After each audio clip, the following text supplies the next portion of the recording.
when Sigismund mustered his troops in the morning of the 1st of November to attack the Hussite siege positions that surrounded the castle, they found the enemy very well entrenched. The leader of the Moravians counseled the king to halt the attack. Sigismund responded that it was wholly fitting that he would fight these peasants today.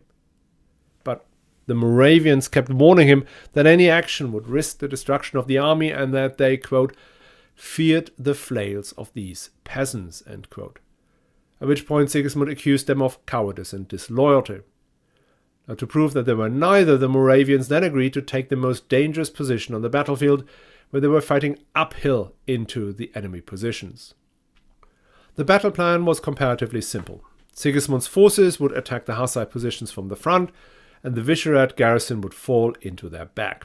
And then, squeezed between the two sides, the Hussites would be unable to move and had to surrender. But it failed miserably. For one, because the garrison commander of the Vyšehrad stuck by his agreement and blocked the gates, so that even those soldiers who wanted to fight could not exit.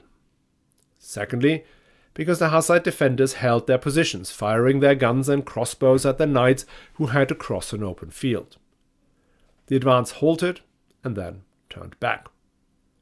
That retreat turned into a rout as the besiegers chased after them, and the peasants cruelly killed many with their flails. No quarter was given, even to those who surrendered and promised to convert. The Moravians took the biggest losses. Lawrence of Brezova lists dozens of barons and knights whose names I will not recount out of respect for the Czech language. These gentlemanly and rugged warriors, these handsome and curly-haired young men, were butchered like pigs and immediately stripped of all their armor as well as their clothing down to their underwear, end quote. The chronicler of the life of Emperor Sigismund blames his sudden retreat on our not exactly friend of the podcast, Nicholas of Gymniste, the butcher of Kutna Hora, who turned his horse around in the height of battle. Sigismund himself observed the fighting from the top of a hill in order to coordinate between this attack and a parallel, equally disastrous attempt to retake the Charles Bridge for the nth time.